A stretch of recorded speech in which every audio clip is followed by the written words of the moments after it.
সেই মানুষটি নাই দুনিয়ায় নাই। আজ আর মুক্তি চাওয়ার নাই প্রয়োজন নাই রে, আজ আর আমার গানের নাই প্রয়োজন নাই।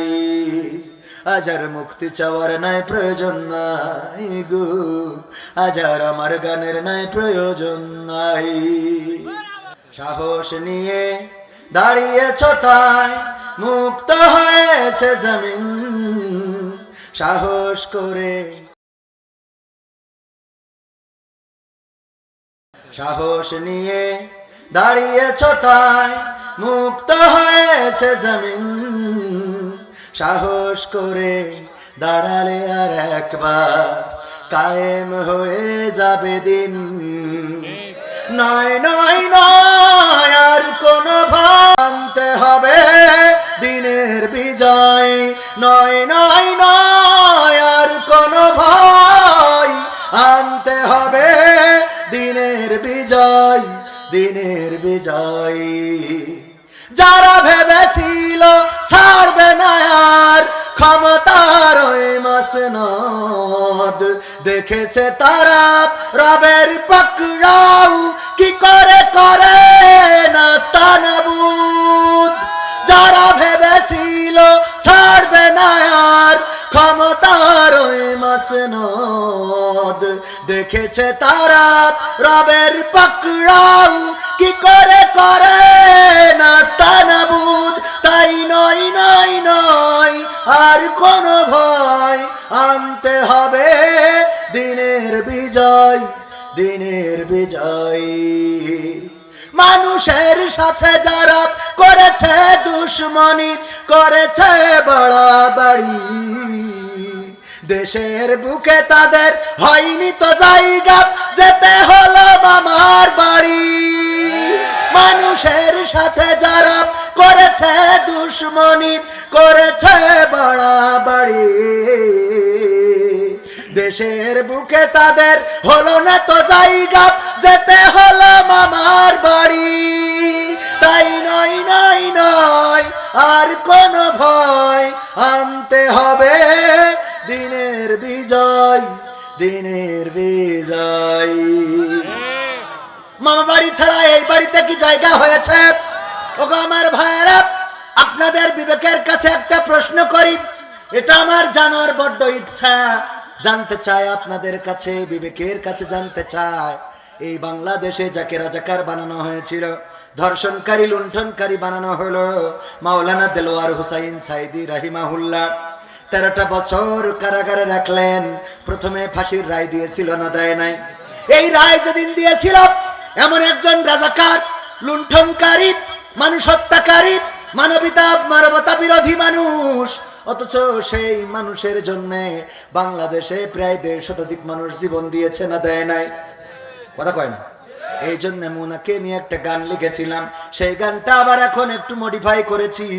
টেকনাফ থেকে তেতুলিয়া, রূপসা থেকে পাতুরিয়া, একটি নামে সবাই যাকে চেনে, 1-2 জন নয় 1.5 শতাধিক মানুষ জীবন দিল শুধু জারি প্রেমে।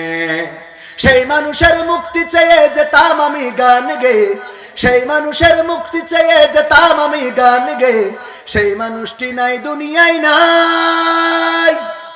আজ আর মুক্তি চাওয়ার নাই প্রয়োজন নাই রে, আজ আর আমার গানের নাই প্রয়োজন নাই।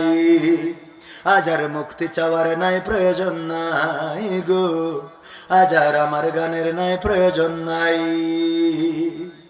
ঠিক না বেটি? আল কোরআনের মধুর বাণী বলতো সুরে সুরে, নবীর বাণী পৌঁছে দিত বিশ্বটাতে ঘুরে। আল কোরআনের মধুর বাণী বলতো সুরে সুরে, নবীর বাণী পৌঁছে দিত বিশ্বটাতে ঘুরে। তার মুখেরই বয়ান শুনে হতো মুসলমান, বুকের সাথে বুক মিলিয়ে ধন্য কত প্রাণ। সেই মানুষের মুক্তি চেয়ে যেতাম আমি গান গে, ওই মানুষের মুক্তি চেয়ে যেতাম আমি গান গে, সেই মানুষটি নাই দুনিয়ায় নাই। আজ আর মুক্তি চাওয়ার নাই প্রয়োজন নাই গো, আজ আর আমার গানের নাই প্রয়োজন নাই। আজ আর মুক্তি চাওয়ার নাই প্রয়োজন নাই রে, আজ আর আমার গানের নাই প্রয়োজন নাই।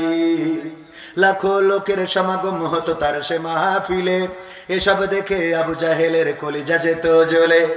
লাখো লোকের সমাগম হতো তার সে মাহফিলে, এসব দেখে বাতিলের জানি কলিজা যেত জ্বলে। সুরে সুরে তার কেটে যেত যে আধার আমানিশা, পথহারারা খুঁজে পেত সঠিক পথের দিশা। সেই মানুষের মুক্তি চেয়ে যেতাম আমি গান গেয়ে, ওই মানুষের মুক্তি চেয়ে যেতাম আমি গান গেয়ে, সেই মানুষটি নাই দুনিয়ায় নাই।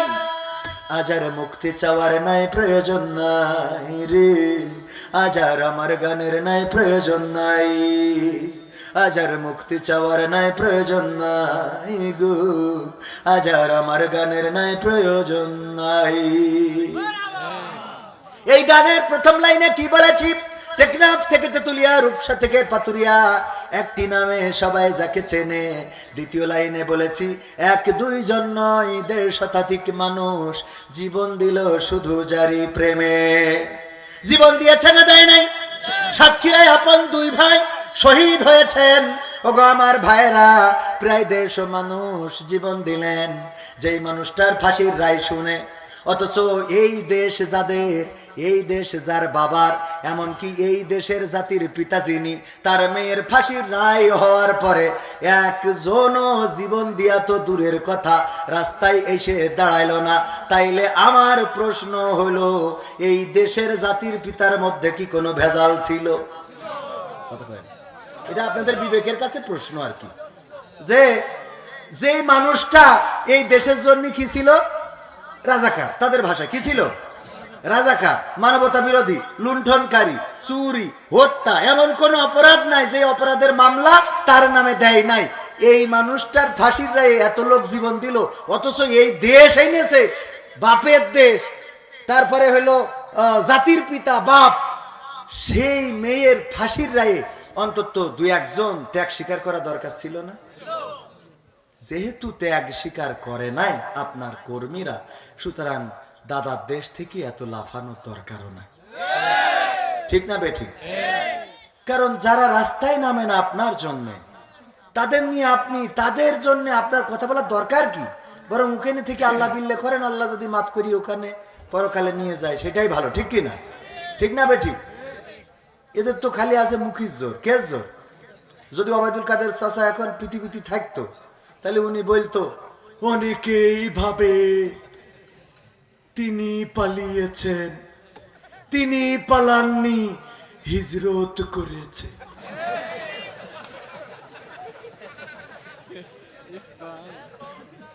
ভাইরা আমার, আমার মা বোনেদের ওয়াজ শোনাতে চায়, কিন্তু আমার যুবকদেরও, আমার পুরুষদের ওয়াজের দরকার আছে না নাই?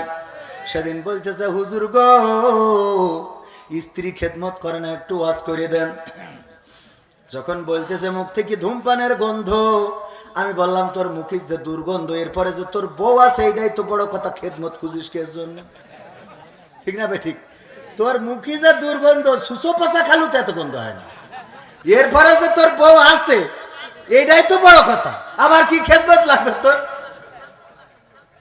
ঠিক না ঠিক?